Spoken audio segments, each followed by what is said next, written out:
What's up, everybody? Welcome back to the Derrick Thomas episode number 55 of the $2 Sports Podcast. So, I was told earlier today that I kind of had a redneck Barry White vibe going because I got this voice that I'm recovering from the crud. So, bear with me tonight. It's not like the audio issue we had a few episodes back where you doctored your voice. I used my Bluetooth earbuds that day, and I really sounded like Barry White unintentionally. So I am your co-host, Rusty Buckets, coming in live from Myrtle Beach, South Carolina, with my esteemed, infamous colleague, Drew Gann. Welcome to the podcast, sir.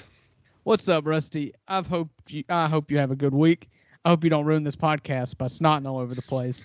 But my real beef with you so far is that, Derrick Thomas, the late, great Derrick Thomas, he deserves a lot of respect. He is one of the first number 55s that you think of, but you've got to think outside of the box. Michael Waltrip was my next one, man. I came real close to going Michael Waltrip. Michael Waltrip, that'd been a good one. Dikembe Mutombo episode. Mm-hmm. Yeah, that's a good one. But the one you really missed a golden opportunity by not making it the Sammy Hagar episode. 55! Yeah, the Sammy Hagar episode of the $2 Sports Podcast. I'm glad to be here with you, Buckets. So, yeah, man. Tell me you give me your Bucks best of the week. I know you're chomping at the bit. You said you had a good one, and I just can't wait any longer. I do, man. I'm so stoked. So, when you have good accomplishments or you achieve something, you're excited. When your friends achieve things, you get really excited for them. But when it's your own flesh and blood, even though I don't have kids, I don't know what that feels like. But the closest thing I got is my nephew. I've got the 3 best nephews in the world. No offense to anybody out there, but Ty Ryder and Finn are incredible. And Ty, my oldest nephew, is officially QB1 at Alcorn Central High School as a freshman. Yes, sir. Really? Oh, yeah. He's starting Friday night against Boonville. They're going to get dirt raced, but hey, don't go into it with these kind of expectations. Listen, I'm telling you, he is the white knight. He is the savior of the paltry poverty franchise of a high school that is Alcorn Central football. I'm telling you, I graduated from Alcorn Central football. The students didn't even like going. The Central didn't beat us at Casu for 20 years. Yeah. No, funny story. That's not true because the year before I moved to Central, Alcorn Central went to Kossuth and beat us. That was after my time. I just want y'all to know. To our listeners, I was 3-0. Yeah. There was a 15-20 year period where y'all didn't. I was 3-0 against Central. Thank you very much. But it's like saying Ole Miss is 3-0 against Vanderbilt. That's it. Listen, man, it don't matter. There's a funny story about that, about one of the football players that he'd sell his. It was on. You remember, what was it, Rock 104 that used to be there in Corinth? What was it? It was Rock 107. It's one of the rock stations. That was the country station. Yeah, it used to be downtown where State Farm office is now. I know. Anyhow, one of the football players went on there and said, 100.7. That's it. Yeah. Went on there and said, if we lose to Kossuth, I will sell my car. And so, buddy, we called to that radio station every day that next week trying to get that car. Nothing ever came of it. But anyway, sidebar, shout out Ty Whitten, QB1. I was texting him earlier. I was like, so when you score, are you going to gritty? You're going to squabble? We're going to spike? What's the touchdown dance? I got one. Do the dog pee. Then they can get the piss and miss part 2. Yeah. Do the Elijah Moore / DK Metcalf dog pee in the end zone. I'm telling you, his dad, the men's varsity basketball coach / youth minister, would not be happy with that move at all. Mm-hmm. No, he would not. I think the gritty or the squabble is safe, but the old dog leg may not be it. But I'm gonna tell you, against Boonville, if you're gonna be the white kid hitting the gritty, you better hit it hard. You know what I'm saying? Yeah. So that's why I think the squabble, that little left to right thing, is a lot easier. See, go classic. Hit the Iggy Shuffle. Do the Dirty Bird. Bird. That's it. I love the Dirty Bird. It's one of my favorite. Do the Ray Lewis intro. The slide. Squirrel dance is what he called it. Yeah. Yeah. Do the Ray Lewis. I mean, any murderer you pick, just dance like that. But yeah, man, real quick shout out Ty Whitten, man. So stoked for you, buddy. I can't wait to hear all about it on Saturday. Let's friggin' go, man. Yeah, that's exciting. That's exciting. I mean, I can't, my kids are playing Little League, Park League soccer right now, and I'm over the moon because they're in that age group. They're 2 years apart, and they're 2 years age brackets, and so this year they're on the same team, and so I don't have to like divide my time on two different fields or go 4 nights a week. It's just two. Yep. Like it's great, but they are awful, awful. I mean, yikes. And so I can picture myself in the future, rooting for Braxton or in 20 years, my son, my biological son, if he were to like hit the field and, be a real role player in a team or heaven forbid start on something, boy, I'd just be nerve wracking. Like, I feel like it would put all of my Ole Miss angst and make it just feel like small potatoes, Yeah. When I was home in August checking in on Daddy, I went to his first high school football game and I was filming, and I think I told you about this, and he almost got a pick. He was playing safety. He dropped open his hips. He kind of curled around, and if the receiver hadn't tipped it, he would have picked it off. Right. And I'm telling you right now, I would have been insufferable had he caught that. Oh, yeah. The video would have ended with my phone just like flipping through the air for like 40 yards as I just went just belligerent when he got his first pick. Yeah, I mean, it's the same way on like just a smaller sense, like when we were playing softball in coach pitch softball and coach pitch baseball this year, I was coaching both teams, and it was like every time my kids would come up to bat, I'm pitching to them, and there's nothing more nerve-wracking than that so far, because I'm like, I can't, they're learning. I gotta give them a good pitch because they're not going to go hit anything that's not perfect. They're just not old enough. And so, like, if I struck them out, I felt awful. But if a couple times Chloe just smacked one and Braxton, hit them regularly, and, I was very, very happy for them. But then I took all the credit. I was like, you better be, you like that pitch I threw you? Yeah, that's why you got that hit. Take none of the blame, but all of the credit, right? My Bucks best of the week. I'm on my wife. She probably thinks I nag her, and it comes out of love. Sure. But especially this time of the year where you've got a lot of family events and football's on, and I'm really wanting to dial in football. It feels like we are so busy. And so last weekend, Haley told me, she was like, all right, we're not doing anything this weekend. I know we've been running crazy, but we're not going to do anything. But then her sister came into town, and that dictated our plan. We ended up being very busy. So this weekend, she said, again, we're not doing anything. It's like we're staying at home, we're staying close, we're just staying together. And so this Saturday, we had the best day. My grandma cooked breakfast. It was the first time in 6 weeks that she's felt good enough to cook family breakfast. So we went to Costume Night family breakfast. We went to the Green Market and just spent the whole Saturday just loafing. I'll be honest with you, I watched very little football until the evening of Saturday, but we just had a good time. We ate slug burgers at Borum's. We went to the Green Market downtown, did some shopping, spent a little money, just good Saturday. And it was so refreshing. Here we are, I guess we just finished week 7 of college football. The Saturdays are so nice when Ole Miss isn't playing, because you just wake up with some angst when you're in the middle of the SEC season, Tell me about it. And so I'm just like, you shouldn't have much angst at all at this point. But it was just nice. It was calm, relaxing. We didn't check our watches. We didn't check our phone. Didn't care what time it was. Man, just a good day. That was my best of the week. Yeah, man, for sure. I changed my status at work today on our little instant messaging service to, State, I'm ready to be heard again. Go Dogs, because it's game week again. And you're right, man. Saturday was so nice, not having to worry about Mississippi State and what we were going to do and if we were going to win or whatever. It was nice just to be able to appreciate college football as a fan of the sport and not have a vested interest in it. Yeah, I've got a buddy of mine that always sends this message, and it's like a what do you call it? A flow chart, basically. Mm-hmm. And it's a triangle. And it says, believing in the Rebs. And then it says, Rebs break my heart. Starting to believe again. And it said somewhere on the line between Rebs are good again, and in between the Rebs are good again and Rebs break my heart, it said, we are here. Yep. Somewhere in the middle. It's that always angst, like, all right, When's the shoe going to drop? We're 5-1. We're 2-1 in the SEC. We're looking good. When's the other shoe going to drop? You know, it's going to be the Egg Bowl. You hide and watch, but we'll get to that in a if few we weeks. make it to the Egg Bowl without another loss, then you're right. It would be. That would be the most Egg Bowl thing ever. Oh, my God. I can't even think about that right now. Yeah. So my Bucks beef of the week, man, it's just this crud. Woke up Saturday morning with a little scratchy throat.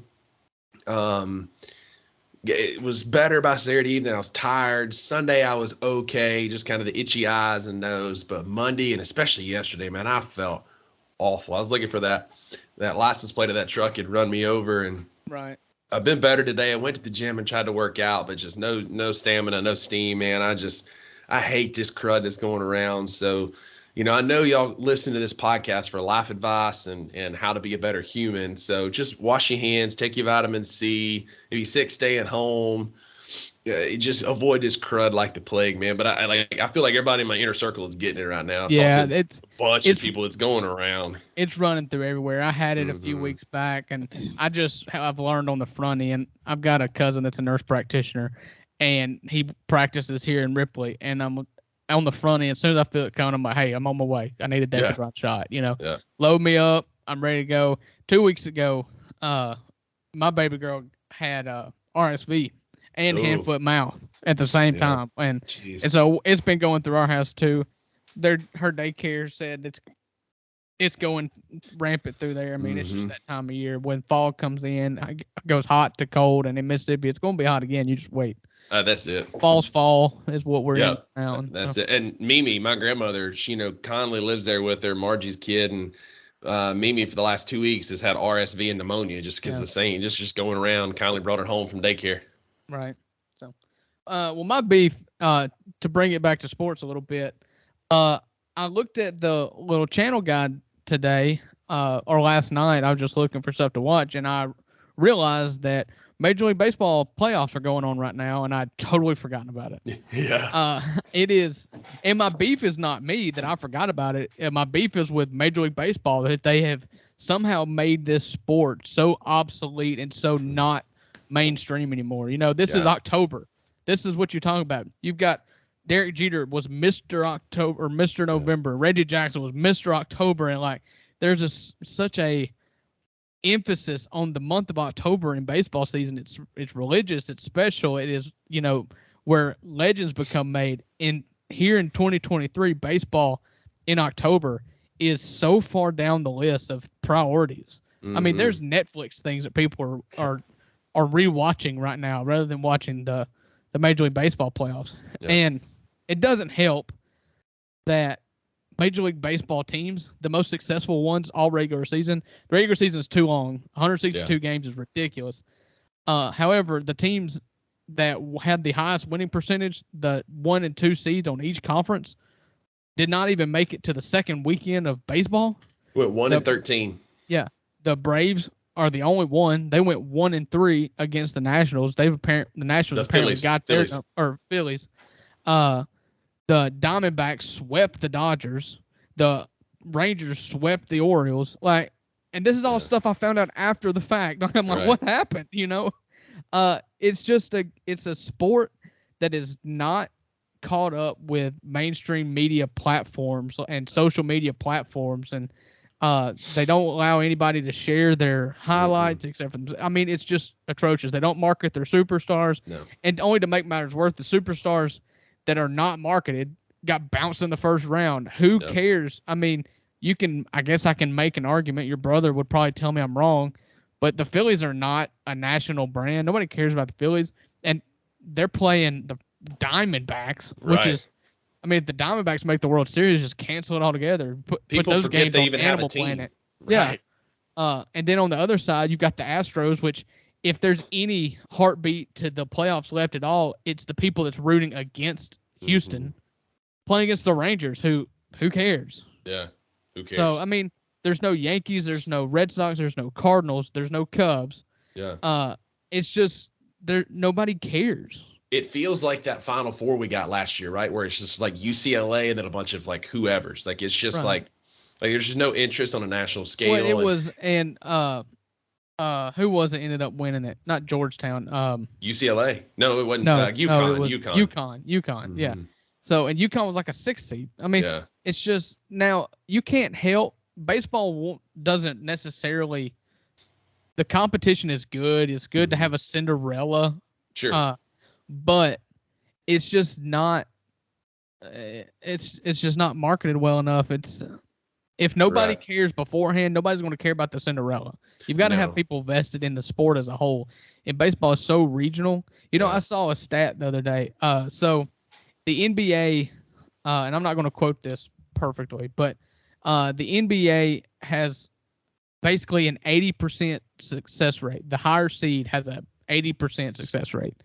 And so that's kind of what you want. The favorites normally win. The better teams typically win. And then you've got 20% of the time where you've got the Heat that go on a run as an 8 seed in the finals.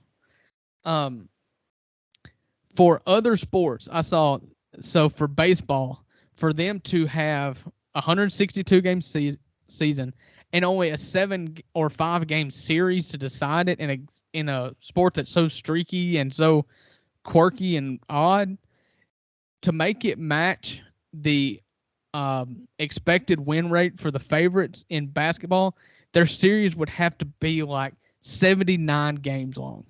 So, jeez. Yeah, it was the most astronomical. In like football, it was like 17 games. Man. You know, it's somehow basketball, and maybe it's because it's smaller roster size, less. For some reason, there's less variability, Less parity. and yeah, and baseball is just so quirky, and it's solely dependent on your pitcher most of the time. Especially this time of the year. and Who's this got the time- deeper staff? Yeah, and this time of the year, you've got 4 guys by this point that's on the disabled list or the injured list. Sorry. Injured reserve. Get it right. So no, that's You're gonna football. get us canceled here. That's football. It's the injured list in true. baseball. Yeah. The injured list in baseball. You're gonna get us canceled here. Yeah. But they've all got Tommy John by this point. So, anyways, that's baseball postseason is just put it Not on what it used to be. True TV where it belongs. Yeah, that's it, man. And it's sad that Rob Manfred he's done this to himself. Baseball, they'd shortened the games, but all they did was make commercial breaks longer. Like they talked about, and it's the same thing I'm noticing in football. Like we're getting longer commercial breaks as they're shortening the game to get interest. The reality is they're doing it to sell more ads. They're not fooling anybody because you're getting these longer commercial breaks. There's this massive break in the action, and baseball's the same way. Like you'll get an inning, and then it's like 7 or 8, 10 minutes of commercials, and then they go back, and these guys have gotten cold. They're not what they were, and it's frustrating as a fan. Like the consumer experience has gotten worse as they've shortened these games because the ad breaks have gotten longer. Yeah, they've got to. It'll never happen. It's not happening in the history of the world where people get less greedy. But they were on the right track with the pitch clock. It sped up the game while the game is being played. The problem still is it's still a 3.5, 4 hour game. It's the same problem that college football had. They went to no stoppage of the clock on first downs except within the final 2 minutes of each half. And that shortened the TV broadcast by 3 minutes, but it took away about 15 plays from each offensive plays from each team. Right. So you've taken away 15 opportunities to score, but only saved like 3 minutes of television time. It's not worth it. No, especially when you're adding in more and more commercial breaks in there to account for that. Right. Selling ads and making revenue. I get it. Like it's a business. Like you said, nobody's going to get less greedy, but we've got to find that middle ground. You're doing this for watchability, you're not just, if you're saying you're wanting more opportunities to have a longer commercial breaks, then say that, but don't say it's for watchability and shortening the game when you're just going to take up all the time that you've saved and spend it on commercials. It's the same thing with my wife wants to buy a house with some land, and I'm like, okay, we'll sell our house for a massive profit, but guess what? We're going to eat up that whole profit with a house that's smaller. It's like it's the same concept. Like, we saved game time, but we're going to spend what we saved on Bud Light ads. Yeah, exactly. And it just makes it less consumable by the consumers, the ones that are wanting to watch the games and are giving you the ratings and helping supply those ads. So you've got to find a middle ground. I do appreciate them speeding up the game in some ways, but don't make me stare at ads for Hulu and Netflix and Budweiser or whatever. baseball in particular, from the end of the commercial break to the start of the next commercial break, is much more enjoyable to watch. Yeah. I mean, it is quicker. You don't have 15,000 pitch outs or stepping off the rubber and meetings at the mound. I mean, it makes it better, especially late situations in games. But you still got to cut down those ads. And if I'm not going to be the guy that tells the old white dude and the CEO of Fox that he needs to, not make as much money. Right. But somebody needs to be that guy. Somebody. I don't have that clout. Yeah. So we didn't watch a lot of football this past week. Like you said, we'll talk about some of that here in a few minutes, and we'll get into our picks and all that. But first, Drew, I feel like with the Memphis Grizzlies, anytime we get a little head of steam or we get a little momentum or we get a little break in the action, this Ja story keeps coming up. And I know you saw it. We talked about it earlier today off air. This article was written by ESPN about Ja and how his career is on the brink, and no inaccuracies that I saw within that story. There were a couple of things I had some beef with, and this was almost my beef for today, but I wanted to save it for this. The story in and of itself, again, it was very damning for Ja Morant. But it was all old news too. There was nothing new in it. It's just little details, maybe. The two things I have, like it feels like they're still kicking us while we're down. Why does this article have to come out now? And then the thing that, like, I was really chapped about this earlier after I read it. Like, if you're going to say something about somebody, put your name on it. Like, don't be that anonymous team source. I understand how journalism works. I understand that you need sources to give them anonymity so they'll share their heart. Like, I get that. You don't write stories without giving anonymity, I get that. But if you're grown up enough that you're going to talk crap about somebody and give these details, what that does is that's going to create animosity, distrust, and can create some fissures in a locker room, in a team, because you're sitting there thinking as Ja Morant, well, was it Jaren? Was it Roddy? Was it somebody in the front office? Like, you don't know. Like, you probably have an idea of who it is, but if you're going to say something, I'll guarantee you it's not anybody whose name that we know. No, it's somebody some nerd in an office upstairs at the Forum. Like, 100%. I get that. But, like, if you're going to talk like a grown man, put your name on it. Like, don't be that anonymous source. Like, if you want to say it, man. Put your name on it, right? Sign it at the end of the day. Be a man that takes some accountability that you're calling Ja for. It's that old Ron Swanson thing. It's like, why'd you sign your name? And he's like, I'm a man, I'm a man, 100%. And then the other thing that really rubbed me the wrong way about the article is they kept trying to blame T. And the last time I checked, a grown man is responsible for a grown man's decisions. Yes, I get that. I do. However, I've always painted this picture of T that is not accurate with the story that's today. We've come on this podcast and we were like, well, he comes from a good family. His family keeps him centered, and that seems to be what was the case originally. However, what it's turned out to be is, according to this story, his daddy hasn't exactly kept him centered, but he's kind of joined along in the ride. He's living that NBA lifestyle without being an NBA player. It's kind of the opposite of what we thought he was. We thought he was there to keep him centered, to keep him calm, but it sounds like at 1:30 when the team plane lands and the Sprinter van pulls up, T's in there with him and they go into the club. Mm-hmm. It's like, that's when I want Dad to be like, and you're right, Ja's 25, 24, 25, 26 years old now. He's grown, T's not going to talk him out of making any bad decisions. No. But I don't want T there with him when he's making the bad decisions either. Right. My whole thing in this article could have been a lot worse.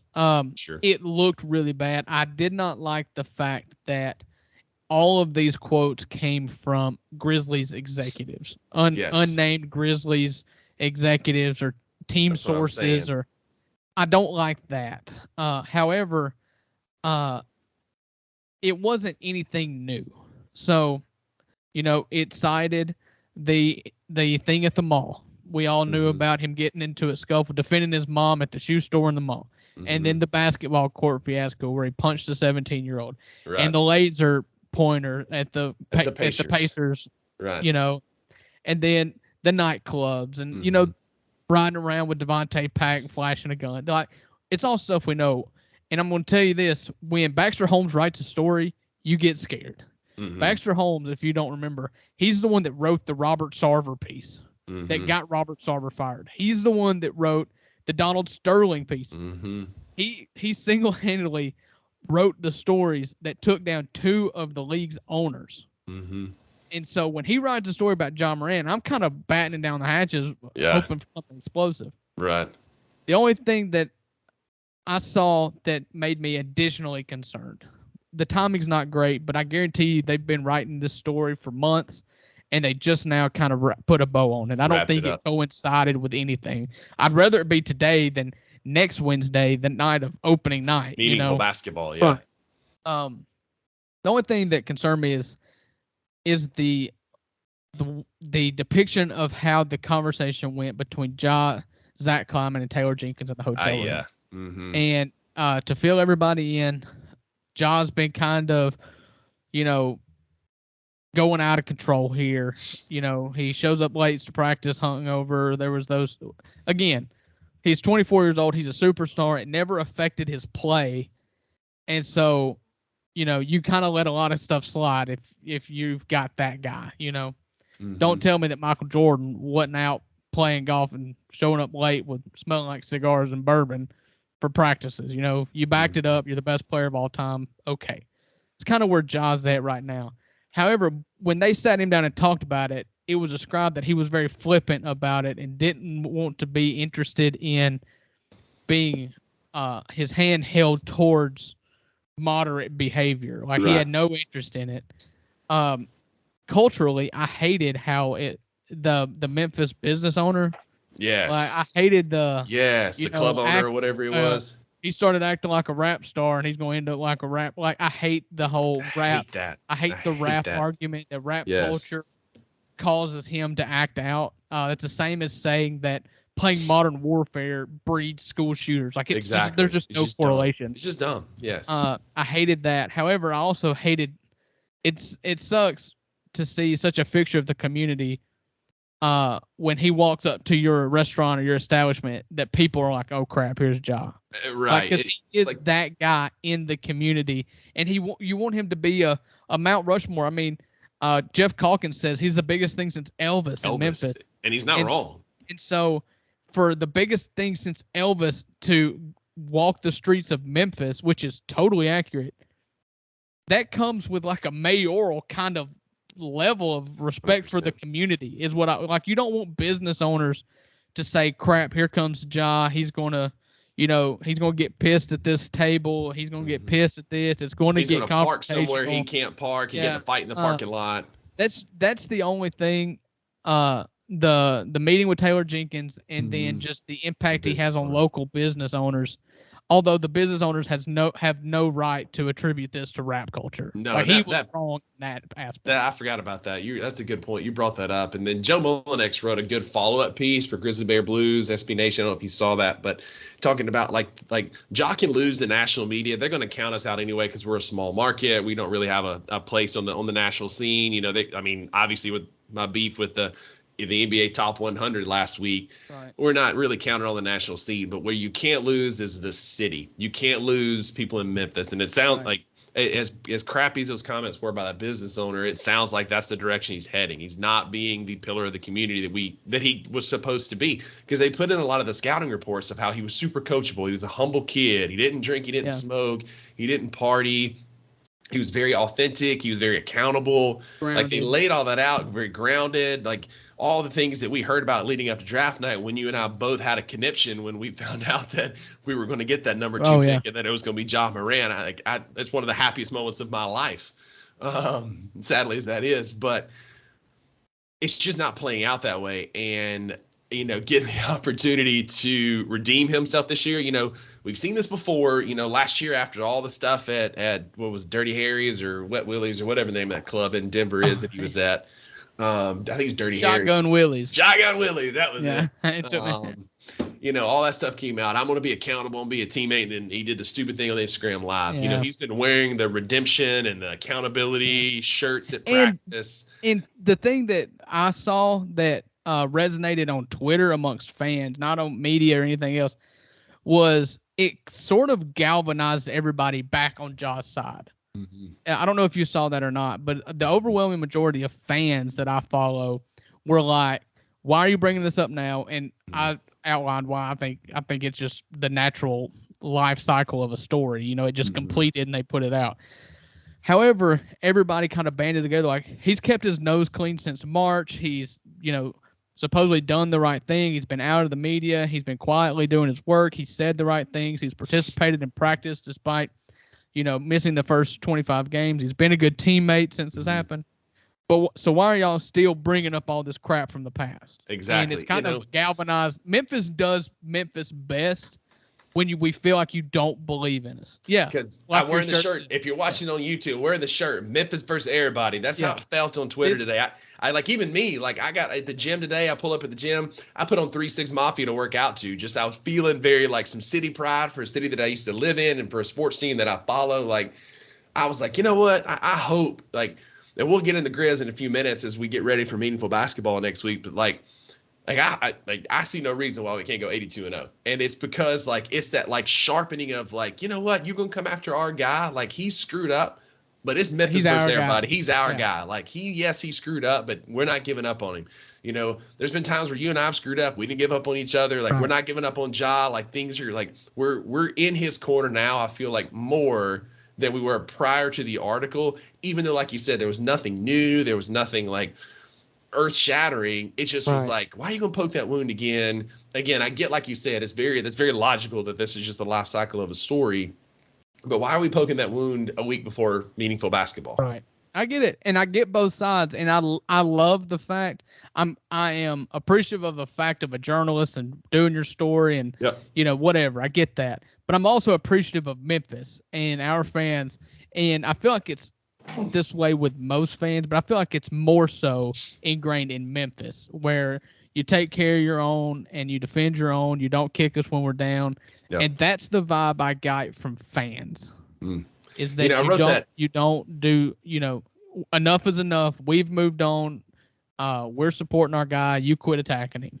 I wrote that article about a year ago about Memphis. Remember about how, like, we've always been that city that's been kind of counted out and always been that city that's been an afterthought. I might retweet that tonight or tomorrow just to remind people of what Memphis is. It's the people that are counted out, people that they don't really matter, that, they're an afterthought in the Southeast. They're an afterthought in the NBA. Well, but dadgummit, we've got culture, man. No better way to describe that, or an example of that, is there are no Memphis Grizzlies in the top 30 of the NBA 100, yet we're the 2 seed back-to-back years, despite having no good players. And our coach never wins any awards. Our executives never win any awards. We're the number 2 seed every single year. With nobody to blame. Nobody. Nobody gets any credit. Nobody, man. And then, but you look up at the end of the year, and who is there at the end? It's Memphis. Yeah. Like, we're there at the end of the year. The most brutal land in the world. The most brutal land in the world, man. It's a blue-collar town. I'm a blue-collar player, man. I'm fired up for basketball next week. Let's go. 1 week from today. Let's talk about them Grizz for a minute, Drew. One week from today is opening night. We're going to have to either record really early or really late, because I'm watching that game. Dang right, I ain't 7 o'clock, New Orleans Pelicans and the Grindhouse. You're not going to have Ja start game 1 of his 25-game suspension, but it looks like they are going to have Zion. Yeah. And so Zion will be playing one of his 7 games of the 23-24 season in Memphis next Wednesday night. And that's the reason that Kenny Lofton showed up 20 pounds overweight, is because he's ready for Zion. Listen, Kenny Lofton's going to have to get it together. He's going to be playing in China. Listen, Drew, I need you to do me a favor. So I've watched the vast majority of our preseason games because Mississippi State football has got me nothing to be excited about. Matter of fact, I was debating on whether or not I was going to post a Mississippi State baseball post in my Instagram today, and I'm like, I'm not going to do that. I'm not there yet. We're missed the postseason in that sport too. But I need you to do me a favor. So, like, Desmond Bain has had a great preseason. Jaren Jackson Jr. has had a great preseason. Yeah. But the one that I've been most encouraged by, and I need you to talk me off the ledge of voting for Zaire for comeback 6th man of the year. My boy has been hooping in the preseason. Man. Yeah, he looks really good. And Chris Vernon, I think I've talked about this. He's got this theory, and I feel like it's played out in most aspects, especially for non-superstar drafted players. Like Ja didn't really have a second-year dip, but his theory is is that your rookie year, nobody knows who you are. Nobody knows your game. There's no film. You get to go out there and play the way that you feel, at least for the first half of the year before a script gets written against you. Mm-hmm. And you can ball out. Rookie of the year, I mean, you look really good. But then year two, the book's written on you. It's kind of like the same argument with baseball. It's like they find out you can't hit a curveball inside. So that's all you're going to get. And that your second year is, on many occasions, teams that have found a way to stop you. So you've got to grow. You've got to use the second year to grow to have a more holistic game. And then the year three is when you bust. This when you really do it. I feel like that's what we're dealing with Zaire. Zaire started playoff games his rookie year, was very good and a contributor for the Grizzlies in the playoffs in his rookie year. His second year, he came in injured. He's kind of dealing with injuries all year. His second year, he was just bad. I mean, nowhere to put it. He was out of the rotation. He didn't get any minutes except for mop-up duty. But it seems like this offseason, he had a renaissance. He kind of, Desmond Bain going in his second year, they were talking about how he made this huge jump. It's this third year. Going into his third year, last year rather, he was making this huge jump, and you heard about in the offseason. That's kind of the season that Zaire's heading into the offseason, and he's ready to make that jump. He's kind of refined other aspects, the rougher edges of his game, and he's ready. The biggest thing is his confidence. Man, he looks confident with and without the basketball. Yeah. It is, man, because like when he was his first 2 years in the league, he looked really nervous and really scared. Didn't see the player that he was at Stanford. But I think about that little video meme of that kid at that high school. I've got my swagger back. That's what it feels like with Zaire, man. I feel like Zaire is taking that step. He's making big time shots. He's in there getting rebounds. Like, he's mixing up really good. I'm super excited about Zaire Williams. I'm also super excited about a healthy Steven Adams that shoots threes now, apparently, because he's taking the don't expect that to happen. It's not going to happen in the regular season. He's coming after Joel Embiid's title of being a three-point shooting big. Like, we're going to have Jaren and Steven behind the line. I'm excited. I'm excited for Steven Adams. He did play a little in the first preseason game, but I don't believe he's played since. They've really slow played him. Friday's going to be key. I'm excited for Friday's game. It's the last preseason game against Milwaukee, and it's on the road, but we're going to see Marcus Smart for the first time. He's been dealing with some ab soreness.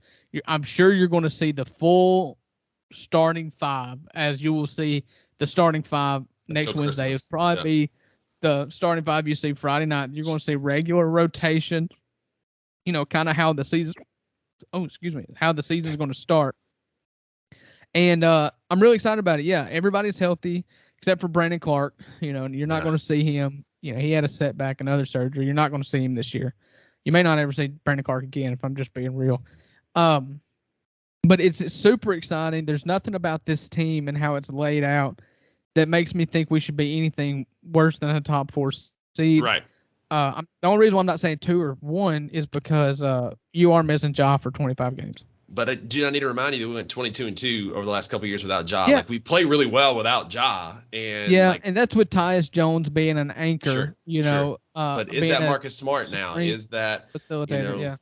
Like, what does Marcus that look Smart's like? range is that. Marcus Smart is great in his own right, but he is not Mr. Consistent, and that maybe the presence of him and D Rose kind of balance that out, but he's very streaky. He's very fly by the seat of his pants. He's more Tony Allen than he is Mike Conley. That's fair. That's a fair comparison. But what I appreciate, Tyus Jones at his best was Mike Conley. Right. And what I appreciate most about Marcus and D Rose, they both said, "Look, we're here to kind of pull Ja along and bring him into being a player, but we're not going to babysit. You've got to make those decisions too." And that accountability, I think, is what is different about this Memphis Grizzlies team than years past. There's been accountability where Steven Adams, these guys have tried to step up, and D Rose has been there. Marcus Smart has been on championship caliber teams. D Rose has too. These are guys that have some clout in the back, in the front court. They can carry some weight when they have a conversation with Ja. You know what? And if I'm being honest here, Ja did not listen to Steven Adams, so there's not really a reason for me to think he's going to listen to Derrick Rose and Marcus Smart, other than he just got his tail handed to him in the form of a 25-game suspension, and maybe that was the wake-up call.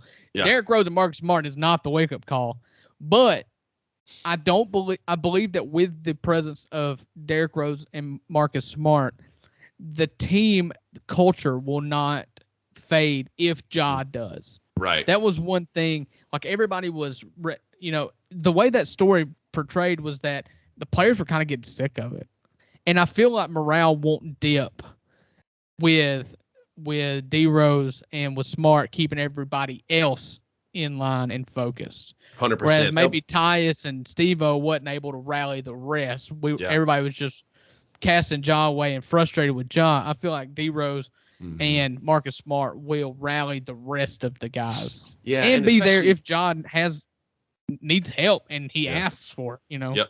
And especially with like D Rose and the way like the city has re-embraced him with these murals and with these different things, growing up in Chicago, but he's had that magical run at Memphis where they went and lost to Mario Chalmers in Kansas in the finals that year. It was my junior year in college, which is wild. But like seeing the city embrace D Rose, like having that is going to be a great distraction may not be the right word, but maybe it is away from Ja and some of the stuff because people are going to be leaning into D Rose and maybe take some of the heat off of Ja and his suspension. Well, and it definitely gives them something else to focus on. Right. I don't know that Derrick Rose and Memphis have had a very combative relationship since that 2008 finals game. It was, he would not, he got busted for ACT and he cooperated. He basically admitted to it. He wasn't protecting Memphis by any means. They took the banner down for the runner-up banner. He's never been back. There was a combative relationship there, like a scorned lover. Right. Memphis was the scorned lover, Right. But they've welcomed him back. I was watching Media Days. I don't know if you watched this or not, but he was interviewed by Gary Parrish. Yeah. And it was so funny because he was asking Derrick Rose, he's like, obviously, you were the youngest youngest MVP of all time at 22 years old. Then you have these brutal injuries. He's like, what your career, I hope I'm not speaking out of school, is not what you thought it would be when you won the MVP at 22 years old because of injuries. Right. He was just like, I had to do a lot of self-reflection. He's like, I worked on my communication skills. I've been able to talk, and I wasn't talking at that point. Gary Parrish says, funny enough, look at this video, and they showed a video of Gary Parrish and Derrick Rose in 2008 at Central Barbecue. And the funniest part of it was Derrick Rose had a shaved head, very shy, didn't talk at all. Right. Gary Parrish is like 50 pounds heavier with a head full of hair. And Yeah. you see Gary Parrish now. He's small and slick bald. Like it just the time. It shows the amount of time that's passed since Derrick Rose has been a member of the community of Memphis, and they are excited to have Derrick Rose here as well as I'm not a Memphian. I love the Grizzlies.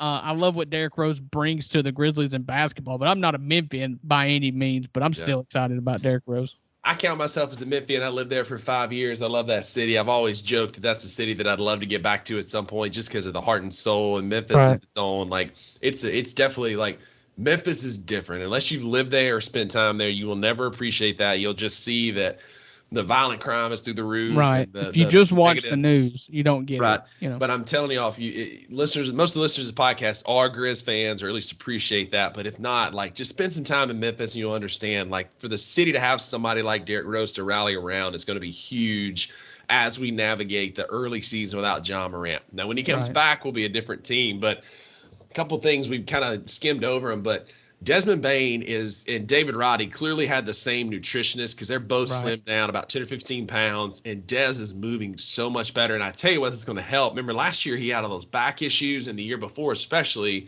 but being 15 or so pounds lighter, he's moving better. That's going to be less wear and tear on his body. He's aggressive. Desmond Bane has looked the part of the guy that's going to take another step and be that elite scorer that we need without Ja Morant. I tell you, I believe with my whole heart that Desmond Bane is an all-star this year. No doubt about it. I feel like he could have gotten it last year. Some injuries derailed it kind of there in the middle of the season where he went into the all-star break kind of with his toe thing. It wasn't going to work out because of injuries. But I fully believe that Jaren Jackson Jr. and Desmond Bane are all-stars this year.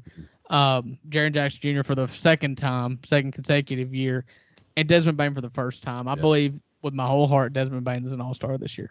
And Jaren has looked super aggressive on both ends of the floor. Had a couple big blocks the other night against Miami. Offensively, I like how they're using him too. I do too. They're using him more like it feels like Taylor Jenkins saw something in how Steve Kerr was using him for the U.S. team. FIBA. Mm-hmm. It's kind of a Draymond role where he's using a lot of screens and popping, and he's a lot more active on the offensive. He feels more like a floater than tied to the block. Like they're getting him out in space, and at one point he's setting up screen at the elbow. Corner, Exactly. Like they are moving him around a lot more, and I appreciate that. And that's his game. Like he can score from almost anywhere. And if you with enough movement and misdirection, you can get him some some one-on-one mismatches where he can get you some buckets. And I think this is again a year where if he can just not get in foul trouble every night, that this could be another player that's primed for a massive step up. If Steven Adams stays healthy, and the great players don't need a Robin. You know what I'm saying? Jaren Jackson Jr. needs Steven Adams, and if there's 100%. A move that the Grizzlies can make, and I don't think there's any big men on the market free agent wise right now, other than maybe Gorgie Jang, bringing back Gorgie Jang. You really need some insurance for Steven Adams because it's not Kenny Lofton. It's not. It can be X, and I hope it is. I do too. I man, hope it works. We're a pro Xavier Tillman podcast, and I hope it works out with him. You can't say a pro X podcast because then people thinking we on drugs or something. But no, pro Xavier Tillman. Yeah, anti Xanax. There it is.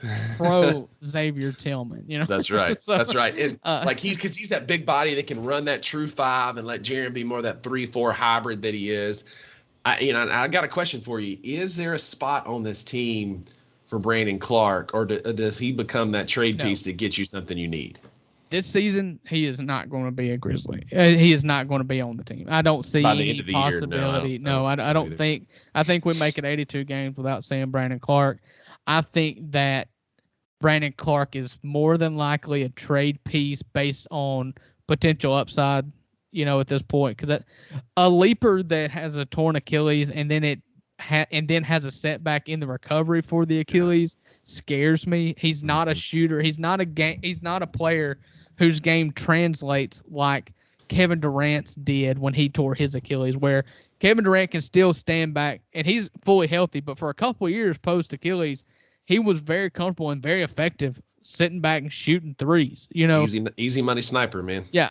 That will not happen with Brandon Clark. He can't shoot. DC's game is above the rim. He can't score in space. Rebounds, putbacks, finishing lobs, and that just makes me very nervous for his just career. Like Teddy back there, apparently. Yeah. I think he may be chewing on my remote control. Well, you go find that out, and I'll talk about BC for a minute. Like, I love what he's done for our team and what he represents, and I wish him well, but I agree. I think he could be that piece that we can move to get us another true 5 to complement, Tripp and spell Steven Adams a little bit. Does he get us another scorer? Is he somebody that we can move for that piece that we need at the trade deadline, especially as we get close to the trade deadline? If we're in real contention in the West and we're really competitive at the trade deadline, absolutely, you move him for that one piece that you might need for a deep playoff run. Again, maybe that's another true 5. Maybe that's another wing scorer. But fingers crossed that we can get that out of Roddy, that Luke Kennard will be that same shooter that he was last year. Because, it's just funny, watching the preseason, we were one of the highest 3-point attempting teams in the NBA preseason. Yeah, gone are the days of the grit and grind. Yeah, man. Gone are those days. We are hucking up threes at an impressive rate. And I'm going to tell you this right now. I'm not going to be mad if we set the record for threes attempted, as long as Desmond Bain, Jaren Jackson Jr., and Luke Kennard are in the starting lineup. That's it. Gone are the days of those ugly, over the shoulder Dylan Brooks threes. Which, speaking of, man. RIP to the homie. We didn't talk about this. Yeah. First game back in the preseason last week, and he's going to sack $75,000 fine. He's going to sack tap somebody. Gets tossed after 5 minutes. So the full Dylan Brooks effect. You know what the full Dylan Brooks is? Getting tossed from a game, not making any threes, and then sitting in a post game and saying, "I'm Dylan the villain." Taking no accountability at all. 100%. At least he did the press conference, and he didn't just say, "I'm out." Yeah. Listen.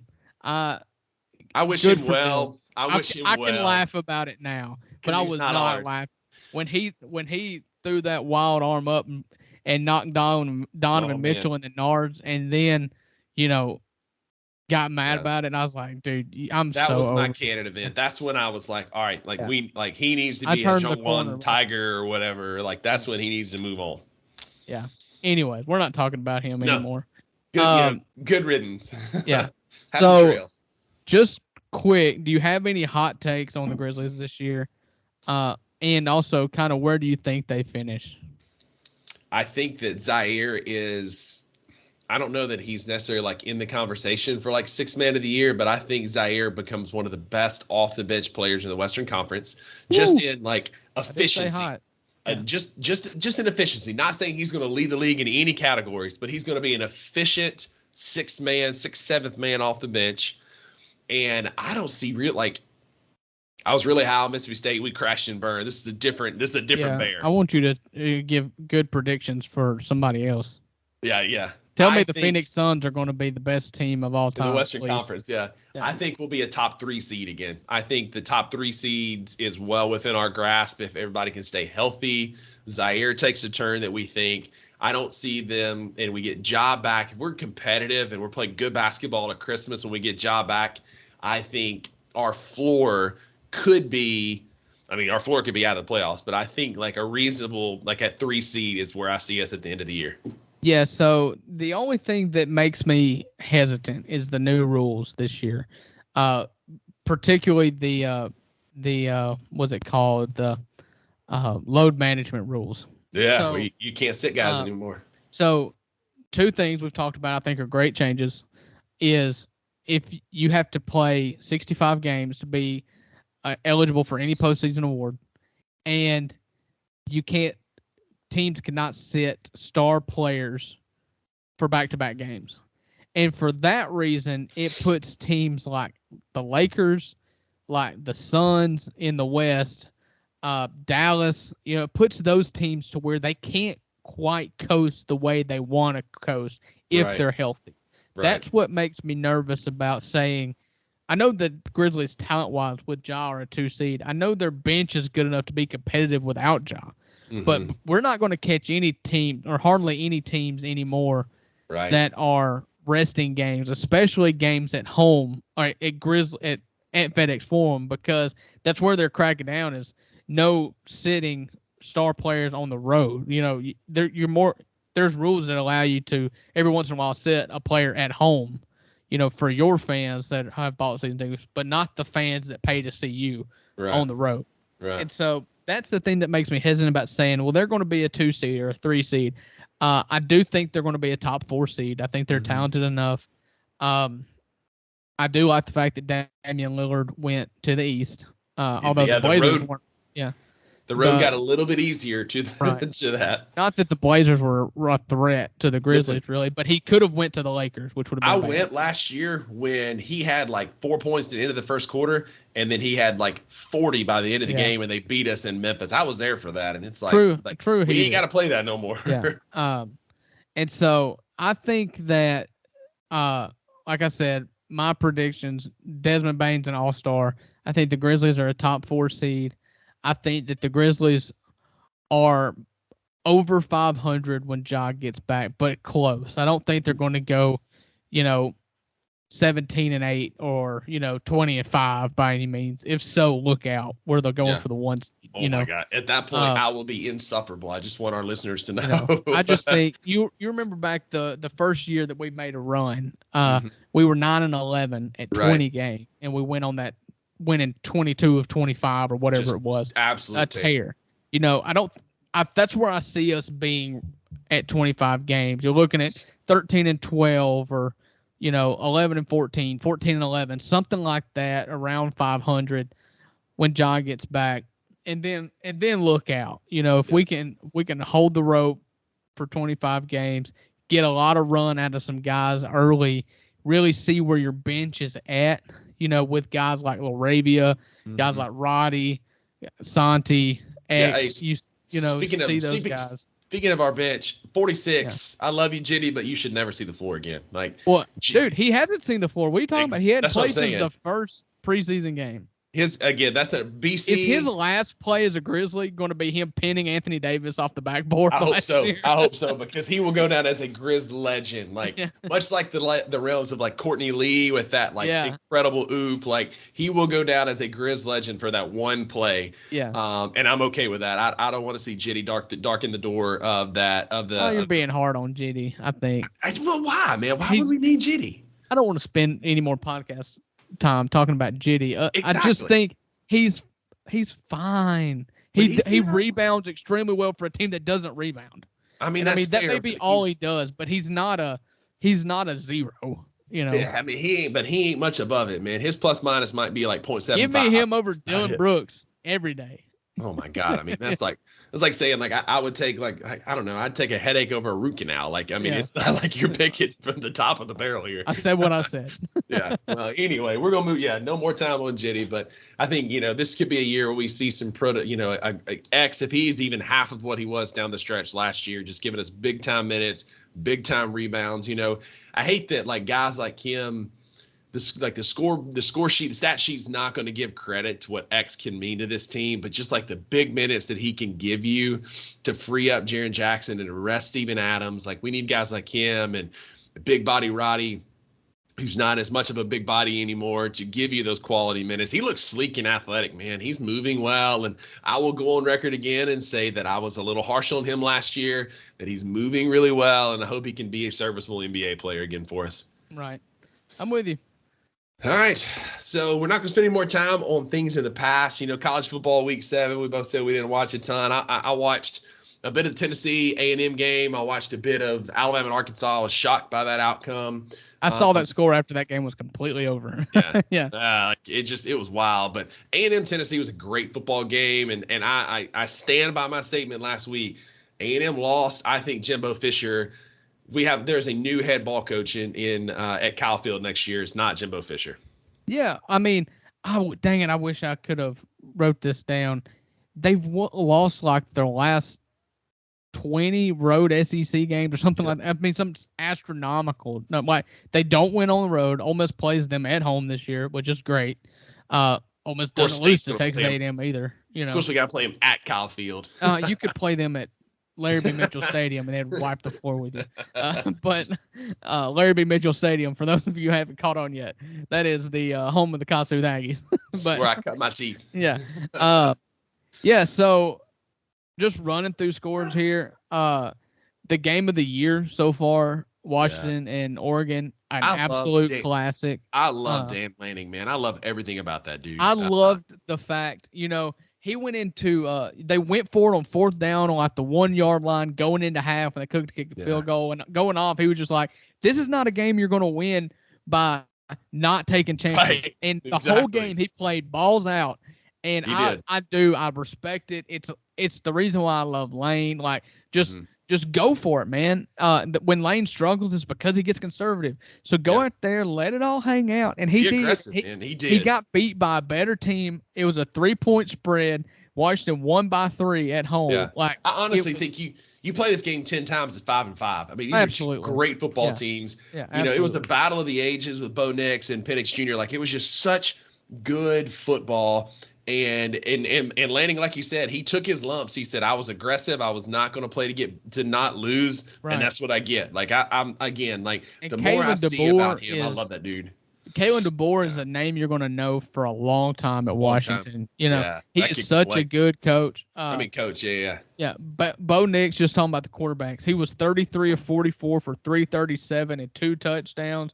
He rushed for 14 yards. Michael Penix, 22 of 37 for 302, 4 touchdowns and 1 pick.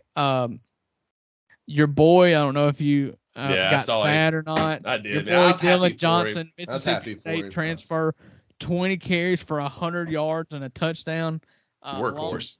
Along of 75-yard average. I mean, that's what Dylan Johnson is. He is 100%. Marshawn Lynch. He, with less moves. He's just a battering ram. That's it, man. You just give him the football and he just get out of his way. He's just a downhill runner. Yeah. So it was an outstanding football game. Saturday that didn't have a lot of good games. Like you said, Tennessee nosed out A&M in an ugly football game. It wasn't a game that was overly fun to watch. Notre Dame beat the ever-living dog crap out of USC. Caleb Williams absolutely crapped the bed. Yeah. Absolutely crapped the bed. Caleb Williams, his line ended at shoot, I lost it. There it is. Caleb Williams ended up 23 of 37, a touchdown and 3 picks, a 55.7 QBR. Against the Notre Dame team that just lost. -8. Against the Notre Dame team that just lost to Louisville. In Louisville decided that they were going to capitalize on their big win against Notre Dame by losing to Pitt by 3 scores. A terrible Pitt team. A Pittsburgh team that is now 2-4. Right. So 100%. That is absolutely atrocious. LSU put the nail in Auburn. Yeah. Beating Auburn 48-18. I do want to talk about this. Watch out for the Missouri Tigers. They flexed on Kentucky. Get this. You talk about something that's awful. The Missouri punter, Luke Bauer, had more passing yards. I sent you this on Instagram than the Iowa Hawkeyes on Saturday. So Iowa's quarterback, Deacon Hill, went 6 for 14 with 37 yards, an average of 2.6. Drew, his QBR. And they won. But his QBR was 6.2. Yeah. And then Luke Bauer for Missouri was 1 of 1 with 39 yards and 100 QBR. Just an incredible display of athleticism. But watch out, man. Missouri is flexing their muscles. They've got some hard games ahead of them. But they've got character because they lost that heartbreaker at home to LSU last week. This is a theme that we've talked about a lot. We talked about it with Notre Dame losing that heartbreaker, and then they respond and go on the road and beat Duke. We've talked about this a lot, and I hold that very close. Of course, then Notre Dame ended up going and losing to Louisville. Yeah. So who knows what their season looks like? Right. I can tell you what it doesn't look like. It doesn't look like a playoff team. Nope. But they responded. They went, and I believe that game was at Kroger Field. It was at Kentucky, and they Kentucky, who just had a big win the week before. Really just who was it that Kentucky played the week before? Really dismantled Florida the week before. No, so it's 2 weeks ago. They got embarrassed by Georgia last week, and then they played Missouri. It was 2 weeks ago. They beat Florida. Yeah, and then so they responded from an embarrassing loss to the number 1 team in the country, if there is such a thing.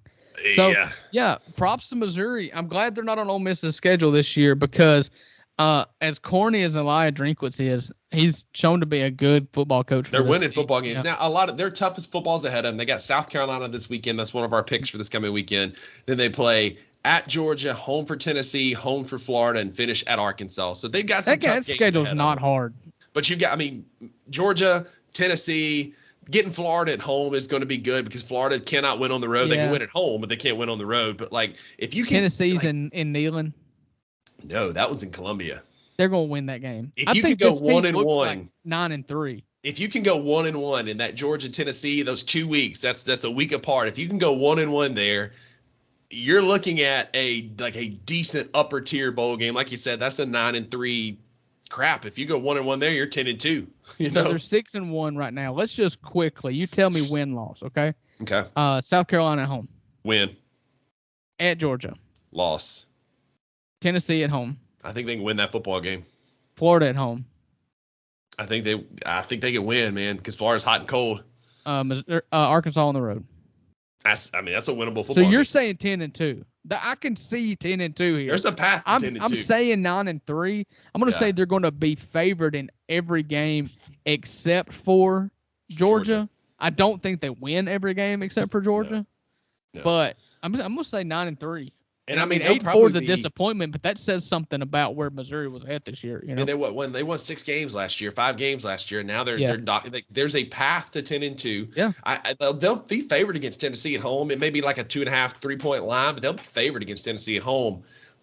I mean, the door's open for 10-2 and a real shot at a Cotton Bowl appearance for the Missouri Tigers. So shout out to them, man. That's awesome. Yeah, good for them. And South Carolina is just going off the edge. We had low expectations for South Carolina.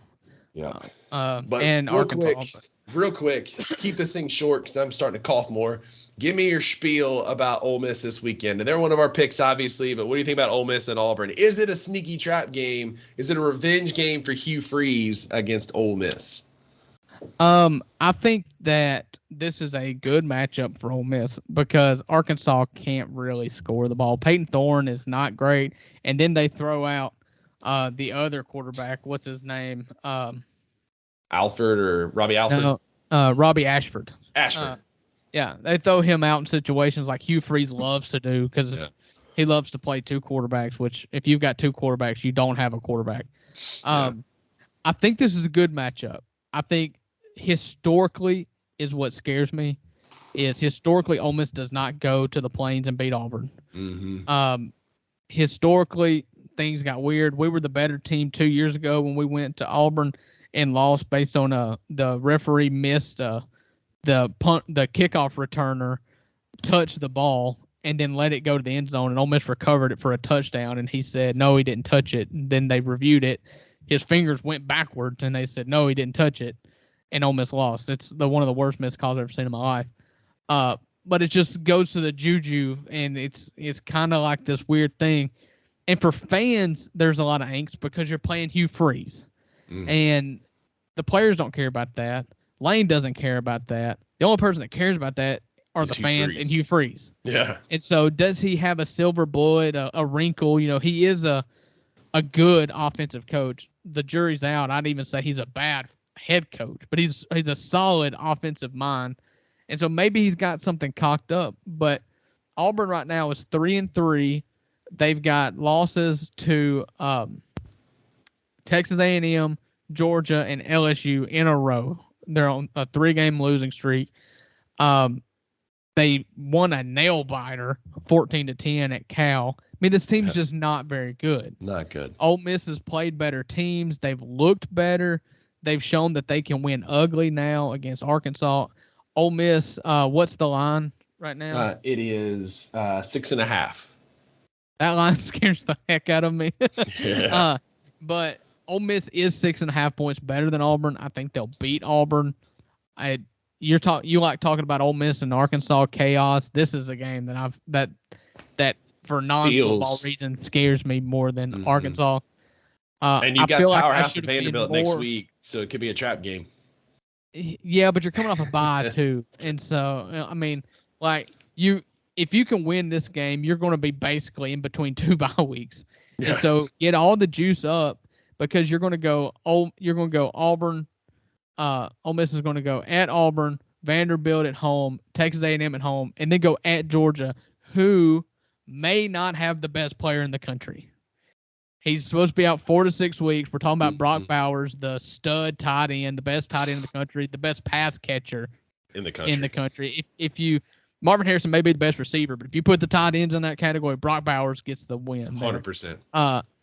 He's supposed to be out 4 to 6 weeks. Ole Miss plays Georgia in 4 weeks, so maybe we're kind of, don't root for injuries, but I think you should wait to week 5. He's already injured, so it's not rooting for an injury. Just waiting to root, and he comes back a little later. Yeah, I'm rooting for an abundance of caution. Georgia. A Grizzly Steven Adams situation. Yeah. I think that Ole Miss wins. I think that Ole Miss wins because Ole Miss is the better team. But I get a little nervous. It's a night game at Auburn.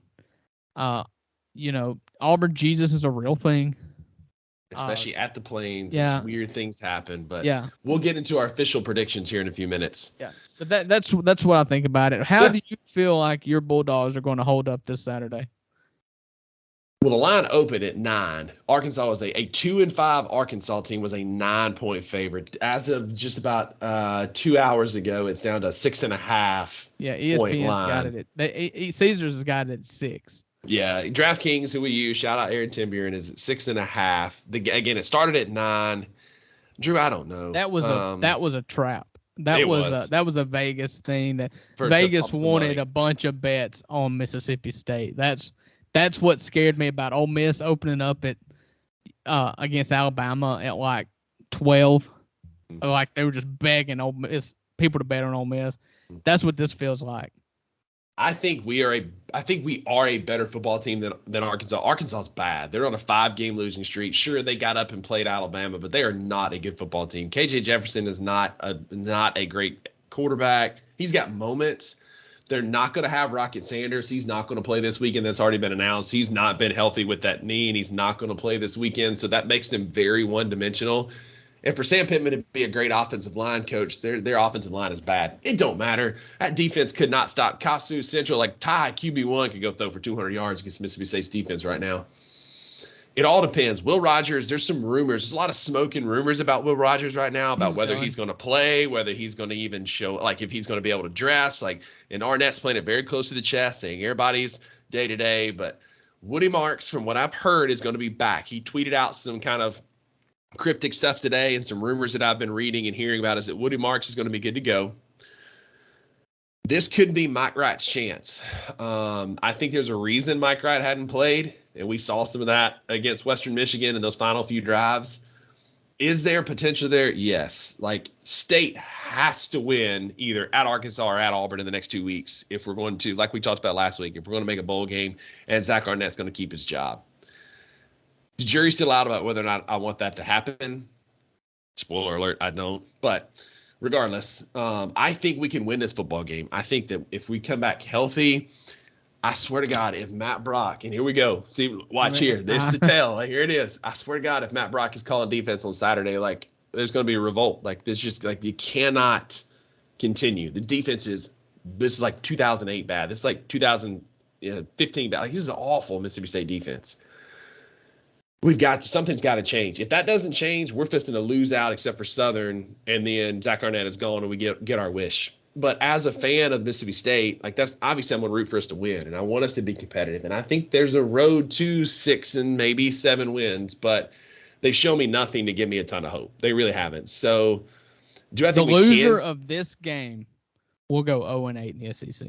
100%. 100%. I would agree. There is nothing left to play for. Both of these teams are getting up for this one game and will quit if they lose. Yeah, I mean, again, because we play at Auburn, and that's always a tough place to play. Kentucky, A&M, and Ole Miss. And Kentucky being at home helps us. Kentucky's bad on the road. That's when y'all are evenly matched. The home team wins. This is not an evenly matched team. Now, Kentucky's not a world beater by any means, but Mississippi State. All they got to do is get Ray Davis going, and he'll just run for 200. It'll be Florida all over again. But I agree. We are playing for our football lives.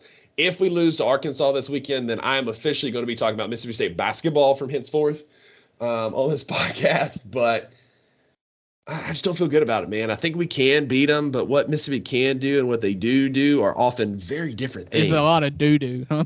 Yeah, these are often very what different. What they do is doo-doo. It's doo-doo in big games. Like, this feels very much like a game that we can win, and then we're going to go out and just take a dump in Fayetteville and just get beat. So thankfully, I will say this. It is nice that we are playing in Fayetteville. We never play good in Little Rock at War Memorial. I was there my junior year when Darren McFadden and Felix Jones rushed for about 1,000 yards at War Memorial. We don't play well there, so I'm kind of glad it's in Fayetteville. Everybody. It didn't matter. Fair. About Mississippi State. Darren McFadden and Pat White of West Virginia are the two fastest humans I've ever seen in person. Yeah. But like, it didn't. Anyway, I'm getting distracted. I'm thankful it's in Fayettable, not Little Rock. That gives us a bit of a chance. I wouldn't be. I mean, sure. We play better in Fayettable than Little Rock. Listen, Fayetteville is a chaotic place if they think they got a chance to win. And for that being, like, I trust KJ Jefferson more than I trust whoever plays quarterback for Mississippi State, and that game's in Fayetteville. That's why I'm picking Arkansas when we go to pick. Well, speaking of, let's go ahead real quick. Last week I went 2-4. Drew went 3-3 last week. We still gambling. That's it. I got Tennessee and Missouri. Drew got Tennessee, LSU, and Missouri. Missed on the rest of them. Drew is sitting at 500. You are 17-17. We still gambling, baby. And then I've got 13 right. So I'm only 4 behind in the right category, but we'll see. Drew, you want to give me? You got your 4 playoff teams for this week? Oh, we're gonna do that now. Let's go do that now, and then we'll do our picks for next week, and then we'll do fantasy and wrap this thing up. All right. Let me. While you do that, I've got mine right here. I'll go ahead. Okay, you go ahead and do yours. I'm gonna look up the standings. So for me, I've got number 1 is not going to change. Number 1 is still going to be Florida State until they lose. They're still my number 1 team. They had an impressive win this past week, 41-6. Really flexed against Syracuse to win that football game. I think they're my number one team. Number two is Michigan for the same reasons. Like Michigan, until they lose, they're going to beat the absolute brakes off of Michigan State this weekend. Michigan's defense is incredible. They're playing really, really good football. I think Georgia is my number three team. They didn't look great against Vanderbilt. They didn't have just a convincing win against a bad Vanderbilt team, but they won. That's sufficient. And then for me, for the first time in my top four, if you beat one of my top four teams, you'll be in my top four. And I'm going to the Washington Huskies at number 4 for beating Oregon. Yeah, so that looks a lot like my list. Number 1 is Florida State, for reasons I've said every week, and the reasons you just said. They just keep continuing to flex their muscles. They've got a big game against Duke this week. It's Duke's homecoming game, or maybe it's Florida State's homecoming game. It's one of their homecoming games. Where's the game at? I'm looking right now. It is at Florida State. It's at Doak Campbell, so yeah. Florida State's homecoming. Florida State's homecoming game. They're playing Duke. If Riley Leonard comes back, that game is going to be much watched TV. If he doesn't, then it's just another lopsided win. Florida State's my number 1 team. Number 2 is Michigan. They just beat another team by 45 points. Again, they're not playing anybody yet. But they have a 3-game schedule coming up. Like their schedule. The last 3 games of the year. The last 3 games of the year. Yeah. At Penn State, at Maryland, Ohio State at home. So until then, Michigan will probably stay number 2 for me unless Florida State loses. Yeah. Washington, number 3. They have an absolutely incredible win. The best win of the year. The best game I've watched of the year so far. That game was incredible. It was impressive. And honestly, I would consider putting Oregon number 4 because of how good that game was. However, I am going to stay consistent. I'm going to put Oklahoma number 4 again. They had a bye week this week. Still kind of riding high over that Texas win. They've got a conference game this week against UCF. Remember, they're in the Big 12 now. Then they've got Kansas, at Oklahoma State, West Virginia at home, BYU, another conference game, TCU. Their schedule looks pretty fair, especially if Kansas doesn't get Jalen Daniels back. Mm-hmm. Their schedule looks good. Bedlam is always going to be weird. They play that on the road, but Oklahoma State's not very good. No, they got the schedule. Got somebody. Yeah. Oklahoma State's gotten beaten by a few people. They got beat by Iowa State and South Alabama. Remember, 33-7. So by the Jags of South Alabama. Speaking of Oklahoma, dude, that linebacker Stutzman. Did you see the shirt that he got Brett Venables to wear? So before Oklahoma, we're very pro hype videos on this podcast, and there was this incredible hype video that came out around Oklahoma beating Texas, and it started with Stutzman's pregame speech, that inside linebacker number 28 for Oklahoma, and it ended with him saying I don't care what you got, you remember last year what that felt like, and you fixed that this year. Oklahoma fears God, Texas fears Oklahoma, and they just go nuts and go on the field. Oh, that's a great. And so they got it on a shirt, and him and Venables are wearing this shirt. No, that's what Stutzman said. Linebacker said. But, wow, that's a good line. And so Stutzman got it on a T-shirt and got Venables to wear it in a Twitter picture, and it says, "Oklahoma fears God, Texas fears Oklahoma." And I'm like, dude, wow. I want one of those. Yeah, that's a great shirt. That's a great line. Yeah, that's I still get. I hate Hugh Freeze. I hate Hugh Freeze, but every time I see the clip of him pregame at that first Alabama game, that 2014, the Katy Perry game, College Game Day, when he said, we've worked all year for this. We're gonna go out in the vault. We're gonna lock the doors. We're gonna pick a fight. And still it just gets chills. I'm a sucker for lines like that. That's incredible. We're big hype video guys. Hype video podcast. Go look it up, man. Love post game press conferences. love Kirby. Kirby Smart's pregame speeches about you just go out and beat those.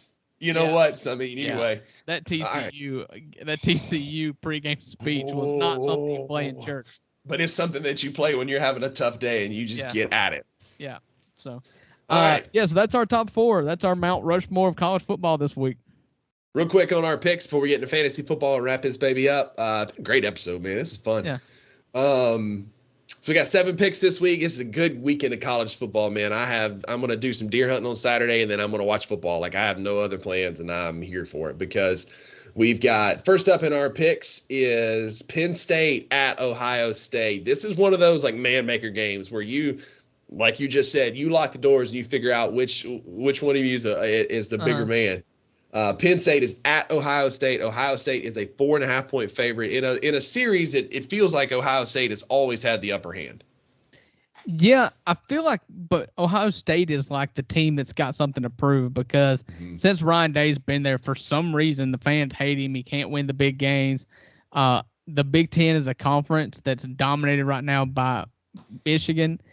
And if you have a shot at making the playoff, you've got to go undefeated and you need to beat Michigan or lose to Michigan and only have one loss. So, I mean, this is a must-win game. It's really a must-win for either team if you want to stay in the playoff. I hate how the Big Ten, it seems like all their marquee games are at 11 a.m. Like, this game needs to be like a night game at the whiteout game at Penn State or something. Like, I don't really have a gauge. They both start like relatively new quarterbacks. You've got the Aller kid at Penn State and Luke and the McCord guy at Ohio State. I just don't really know much about them. I know Penn State's defense is really good. Well, and take that with a grain of salt because Penn State's last 5 games was a win versus UMass, a win at Northwestern, a win versus Iowa, Illinois, and Delaware. Well, Ohio State's the only one with a decent game. They've won at Purdue, against Maryland, at Notre Dame in primetime, Western Kentucky, and Youngstown State. So the only legit team there is Notre Dame. They're definitely more tested. I could argue that Ohio State should have a loss. I feel like that's a fact, actually. Yeah, and I would have I would be 1 point closer. And I would be 1 game below 500. Give me Ohio State at home. What'd you say the line was?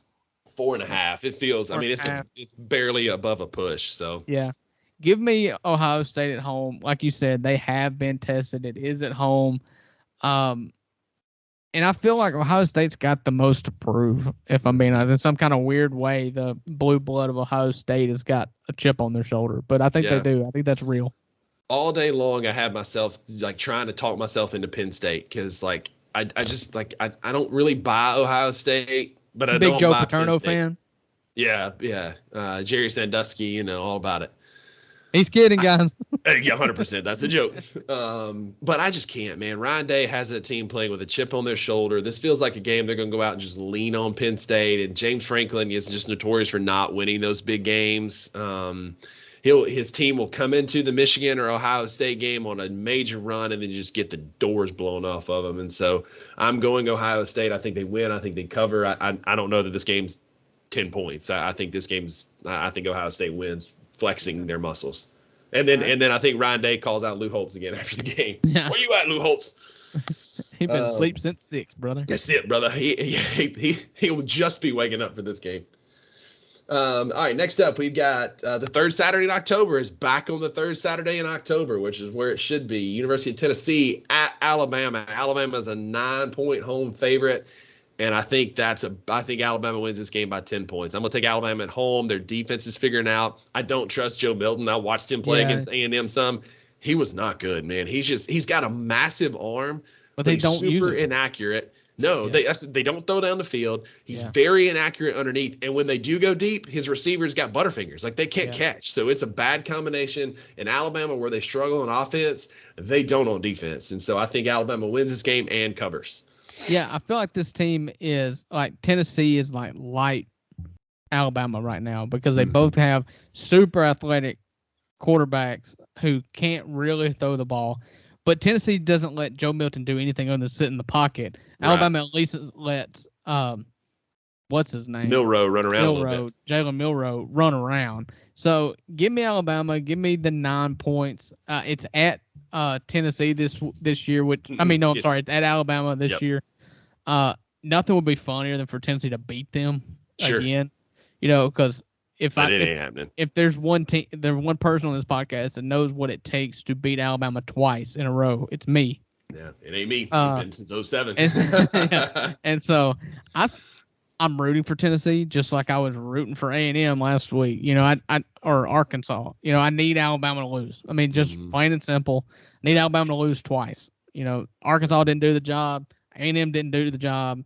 It's got to be Tennessee now. And so I don't think they will for the sake of my gambling. I think give me Alabama +9. I feel like you said this game feels a lot like a 31-14, 31-27, something like that, Yeah, I don't think it's close. I really don't. Next up, and I feel like we'll both kind of be very bullish on Missouri here. We got South Carolina at Missouri. Missouri's a 7-point home favorite.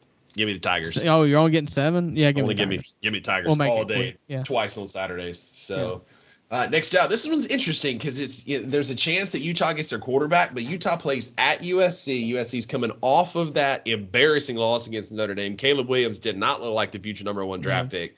And they are a 7-point home favorite against a Utah team that is historically scrappy, punches USC in the mouth, and finds a way to win. So I'm taking Utah. I don't believe in USC anymore. I think USC wins. I'm not taking Utah outright, but it's a 7-point spread. I think it's a close game. This one's like 46-43 or 49-48. Give me the Utes. I just feel good about the Utes as the underdog. Again, I don't know that they can win, but I think they'll lose by less than 7. Give me Utah. Yeah. I guess he's hurt again. Yeah, that Johnson kid's been playing a lot more recently, not the other kid, and I'm blanking on his name right now. In the last game against Cal, it was Bryson Barnes who got the snaps. Went 15 of 21 for 128, no touchdowns, no picks. But he did rush 8 times. Cam Rising that's their stud quarterback, and if he's back, then this game's not even close. I mean, that guy can flat play.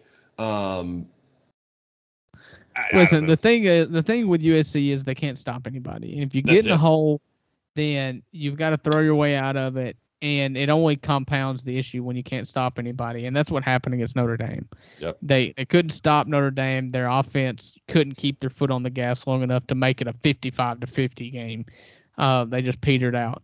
I think USC gets back on track. Give me USC. I know that Utah is scrappy. I know that they've got a culture there that's tough and that plays well in huge games like this. But with as much shuffling as they've had with their quarterback, with Cam Rising coming back, can he come back and play 100% Cam Rising football? If so, I'm kind of with you. But I think it's going to take a home run effort from Utah. But it looks like this afternoon, it looks like Rising is not going to play, that they're considering a medical red shirt. Oh, so, he's had to play less than 4 games or 4 games or less then. So. Well, he hadn't played. Yeah, he barely has played any. And here's the stat to kind of prove your point. Utah's only giving up like 270 yards a game. They're giving up 66 yards rushing. Like, their defense is legit. Yeah. USC's defense is giving up 400 yards a game. But can an offense with a backup quarterback keep up with USC's offense? They put up 20, 31, 14, 7, and 34. So maybe not. Yeah. So, anyways, I'm sticking with USC on that one. Next up, Duke at Florida State. Florida State is a 14.5-point home favorite at homecoming. Yeah, this is totally dependent on Riley Leonard. Vanilla Vic, as the streets are calling him. I like Florida State. We're both going to pick Florida State here, I'm sure. It doesn't seem like Riley Leonard's going to play. It's a game-time decision, but even so, with a high ankle sprain like that, mobility is limited. And that's part of what makes Riley Leonard who he is he is dynamic in the run game. And so give me Florida State. They're going to win big. It's homecoming. Not that really matters to the football players, but I think Florida State wins. I think they win big. And this is nothing against Duke. Like, I think Duke is a very good football team. No, I think Mike it might be close early. Yeah. I think this is a game that Florida State just leans on them because they've got more dogs and they pull away late. Got that dog in them. But, I agree. Florida State by more than 2 touchdowns. And I think Duke has a really good chance of finishing with 2, maybe 3 losses because they got North Carolina in a couple weeks. But they don't win on Saturday. I do wish – part of me wishes that Duke, North Carolina could be a really awesome game if Duke wins this game. Yeah, the game day would be there, man. It would be you got the Tobacco Road and, that rivalry. Yeah. Which they have a lot. Like the Duke has Florida State on the road, then they play at Louisville next week, home for Wake Forest, and then Duke, North Carolina is November the 11th. So we got a couple North weeks. Carolina, Florida State. They don't play unless they play in the ACC championship game. They don't play. Okay. This year. So different divisions. Yeah. Next up, you've already made your pick here. You've already made your take. You're taking Ole Miss at 6.5. Yeah, I'm taking Ole Miss. I think Ole Miss is better, and I'm only going to pick the teams that I think are better. Chaos, I am a little nervous about things other than football getting in the way, and just kind of voodoo kind of thing when you're going to play at Auburn. It's historically not a good place to go if you're an Ole Miss fan. Yeah. But I'm picking the better team, and I don't think there's any doubt. Ask 100 people will tell you Ole Miss is better, and I'm just going to pick the better team. If this line was 10, 12, 13. Oh, I'd pick Auburn. I'd pick Auburn. But at 6.5, I'm taking Ole Miss all day. Ole Miss is at least 10 points better than this team. I feel like this game is going to resemble a lot of the Arkansas game. Where it was kind of back and forth. I hope Ole Miss's offense plays a little better. One of the most backwards things I've heard of in a long time is that in a practice on a bye week, Ole Miss's most consistent receiver, Jordan Watkins, breaks his hand. Mm-hmm. They say he's going to play, but, how effective? He is the safety valve. He is the trusty one. Trey Harris is the headliner, but Mr. Consistent is Jordan Watkins. So it really stinks that he breaks his hand on a bye week at practice.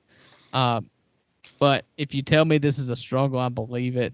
Because the one thing Auburn can do is they play defense. They can play defense fairly well. They can't score. If this turns into a track meet, then Ole Miss then it's 48-6. Like there's no way they can continue to keep up with them. But it's one of those games. If it's a blowout, it's an Ole Miss blowout. But if Auburn's going to win, they're going to have to win in the mud, like Arkansas tried to do. But I don't think they can. And we've already talked about this. We won't belabor it a whole lot more. I'm taking State. I think you're taking Arkansas. Yeah, I'm taking Arkansas at Arkansas, 6.5 points. Those can be some deciding games for us. But I'm riding with my dogs. I hope that we can find a way.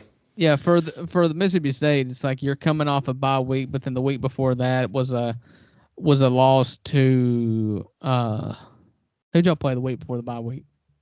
We beat Alabama. We beat Western Michigan. That's right.